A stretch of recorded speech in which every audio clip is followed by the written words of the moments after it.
Presentamos Entrevista.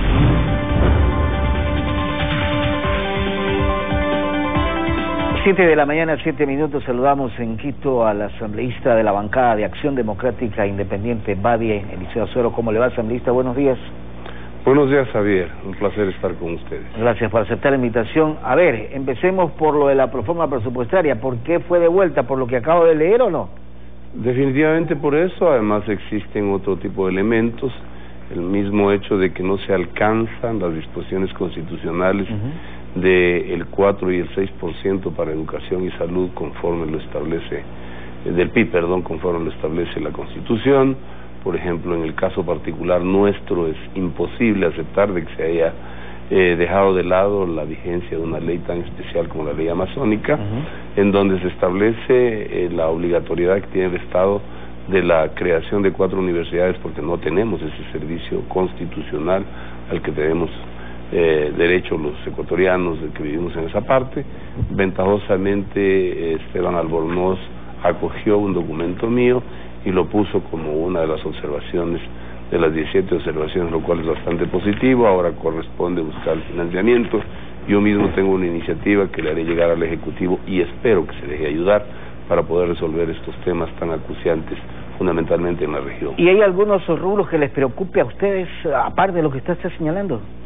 Sí, por supuesto, no solo es el de educación y salud, también tenemos la disminución de la obra pública, tenemos también un tema que nos preocupa sobremanera, que no hay una reducción drástica del gasto público, apenas es el 1.7%, lo que demuestra de que parecería de que no se hizo intentos bastante serios para tratar de reducir fundamentalmente el jerárquico superior, en donde todavía vemos dispendios, todavía vemos gente que pertenece al jerárquico superior, que tiene seguridad, vehículos, que tiene beneficios que no necesariamente le hacen sentir a los ecuatorianos que estamos viviendo en un clima de austeridad. Más de 7.000 o 7.800 millones de dólares va destinado a sueldos y salarios del sector público. ¿Lo consideran viable eso o no?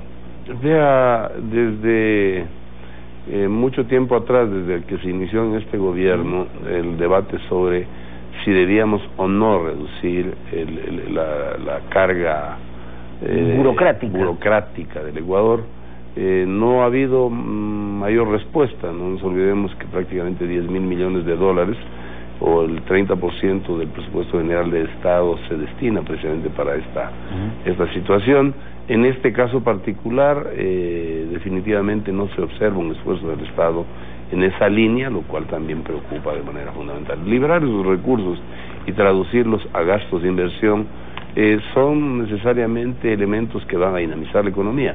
Hoy por hoy no tenemos prácticamente inversión en el sector productivo, no tenemos asistencia para los agricultores, que es una de las actividades que más mano de obra genera, apenas 6 o 7 millones de dólares, lo cual es hasta un insulto. Entonces, yo no digo que no tengamos problemas graves, pero sí tenemos algunas alternativas de solución. La renegociación de los contratos petroleros, por ejemplo, en donde han existido entregas de campos maduros, de intracampos, en donde en vez de invertir, estas empresas que vinieron sin lugar a dudas a este segmento de la economía, lo que están haciendo es trasladando las obligaciones contractuales adquiridas a los ciudadanos que dan bienes y servicios, es decir, lo que ellos contratan con el Estado le difieren al ciudadano amazónico o al empresario nacional para que éste cobre a 6, 7 meses, 8 meses, lo cual es grave, claro, porque se afecta mucho más la ya alicaída economía de los sectores sociales en los que están ahora circunscritos la actividad de estas empresas. Y en el caso del proyecto de ley de reformas tributarias, ahí hay otro análisis, parece que ahí sí hubo consenso en la gran parte de los asambleístas. Bueno, yo siempre dije, conforme lo decía Patricio Donoso y otros legisladores, de que no había que perder el tiempo. En anterior oportunidad, el domingo pasado, nosotros pudimos haber votado este tramo que hoy, al parecer, lo van a respaldar las diferentes bancadas, que lo pudimos hacer antes. Obviamente, modificar aquello que lo considerábamos que era lesivo y desechar aquello que no considerábamos que era pertinente, como el caso, por ejemplo, de la repatriación de capitales, en donde se dejaba abierta la posibilidad de que traigan inclusive el dinero que le han robado a los ecuatorianos y dinero sucio. Increíble, ¿no? Es increíble, más que nada, increíble. El equipo económico que creó esta propuesta de 404 artículos, en donde se observaba la incapacidad, 59 artículos repetidos, cosas tan complejas de plantearlas como el que hago referencia, en donde no existen ningún tipo de filtros, entre otras cosas, así que se demuestra que poco o nada de certezas tenemos los ecuatorianos sobre el grupo económico que maneja la economía del Estado ecuatoriano. Reforma tributaria que, entre otras cosas, como propuesta fundamental o estructural dice reactivar la economía del país, ¿lo ven así ustedes? Mire, lamentablemente la reactivación de la economía no necesariamente tiene que ver con las leyes, sino con la demostración cierta de un Estado que dinamiza la economía a través de certezas. Las certezas que los ecuatorianos esperamos no existen, y no solo depende del Ejecutivo, depende de las otras funciones del Estado, fundamentalmente, por decirlo claro, de la función judicial, en donde quien quiere invertir se siente todavía con la inseguridad de colocar sus capitales para generar empleo, porque no sabemos qué va a pasar. Otra de las cosas es la recaudación tributaria, deficitaria por cierto. Habría que ponerle controles a los funcionarios del SRI para que esta recaudación tributaria sea efectivamente la que requiere el país y la que está acoderada a la ley, no tampoco a los abusos del pasado, en donde se perseguía a los productores, donde se perseguía a los generadores de empleo y se daba dividendos a quienes, ejerciendo el rol de persecución, lograban sumas superiores a los que estaban establecidos. Ese es el mecanismo del correato, pero tampoco podemos pasar de eso a permitir la elusión y la evasión, que también es algo que está ocurriendo y que lamentablemente no existen sanciones para los funcionarios que permiten esto. Los funcionarios le han generado al país multas, les han generado problemas como los arbitrajes internacionales, producto de sus decisiones posiblemente políticas y mayor interés en el país, que nos cuestan ahora miles de millones de dólares, y estos funcionarios, bien gracias, no tienen ninguna obligación el Estado. Nosotros tenemos que pagar, la Procuraduría no inicia los procesos de repetición contra esta gente, porque esta gente es la que, no solo en el SRI, sino también en la industria petrolera, en algunas otras instancias de la economía nacional, han impuesto sus arbitrios y han generado que a nivel internacional nosotros seamos castigados con sumas de dinero que no las podemos pagar y que finalmente agravan la situación económica del Estado. ¿Coincide con aquella frase tan trillada, el que más tiene más paga?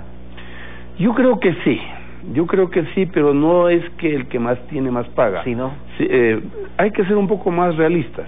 Por ejemplo, los señores de la CONAIE se oponen a que haya una focalización de los subsidios al combustible. Yo, por ejemplo, estoy dispuesto a pagar el precio real del combustible porque tengo un vehículo de condiciones distintas a la que tiene fundamentalmente la clase media. Pero focalicemos el tema. Exactamente, eso quiere decir que el que más tiene, más paga. El que más gana, más debe pagar. Más debe pagar, no me refiero necesariamente a incrementar más la carga impositiva, no, sino que haya un trabajo muy adecuado, muy pertinente de parte de quienes les corresponde la recaudación tributaria, para que hagan su trabajo sin que permitan la elusión y la evasión.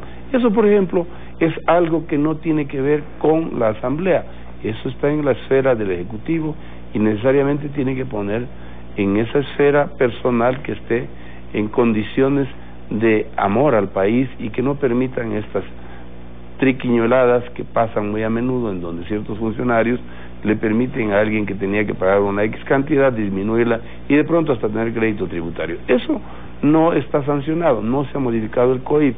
Son mecanismos que pueden lograr que esta gente, no todos, por supuesto, gente valiosa, puedan pensar dos veces si es que van a afectar al interés de los ecuatorianos sin recaudar lo que les corresponde, aplicando de manera irrestricta la ley, sin perseguir, porque también debería sancionarse a los que persiguen, como lo hicieron en el tiempo de Correa, jueces, funcionarios del SRI, de cualquier otra instancia, porque sencillamente Lo que nos da certezas en el Ecuador es la seguridad jurídica, y la seguridad jurídica no solo está en la parte de la aplicación de la justicia, también está en la aplicación de la norma por parte de los funcionarios del gobierno central. Y se habla también del beneficio para los jóvenes, casi 9.000 jóvenes que se beneficiarán con la condonación de los intereses de sus créditos educativos. Ese es un buen punto. Se elimina el anticipo para acceder al refinanciamiento de deudas, se eliminará el pago del 20% como requisito para acceder a facilidades de pago de instituciones públicas como el IES, SRI, la banca pública, entre otras, y las reformas también se ocupan de la salud, IVA 0% para las reactivas para medición de glucosa, bomba de insulina y marcapasos. Claro que sí. Estos son los temas que ya estuvieron tratados, que estaban presentes en el proyecto anterior y que debíamos haberlo votado. Claro. Nadie les dice de que no debíamos hacerlo, pero si ahora rectifican los diferentes bloques de la Asamblea Nacional y propenden a buscarle una salida a esta acuciante situación económica porque atraviesa el país, bienvenido sea, pero dejemos de lado la agenda política, la agenda de cálculo electoral, y vamos por algo que no lo hicimos nosotros. Señores, los ecuatorianos fueron engañados por un gobierno como el del señor Correa. Nos obligaron a votar una constitución que permite, por ejemplo, beneficios exagerados a los extranjeros. Ahí dicen 500.000 venezolanos que están generando una presión sobre el empleo de los ecuatorianos. En mi provincia, el 45% de la utilización de los servicios de salud de un hospital, del hospital regional, es para ciudadanos extranjeros, porque si usted se va a Colombia, a Perú, y tiene algún incidente en su salud, no le van a atender en el servicio público de salud, tendrá que derivarse al servicio privado. Pero acá, más bien vienen, dan a luz en nuestra tierra, y ya tenemos un ciudadano más en estas precarias situaciones. Todo esto tiene que ver con una constitución que se votó en Montecristi, que generó derechos y que a todos nos toca pagar esos derechos. Gracias por haber estado con nosotros, asambleísta. Que tenga buen día. Muchas gracias a ustedes. El vocero de la bancada de Acción Democrática Independiente, 7 de la mañana con 19 minutos.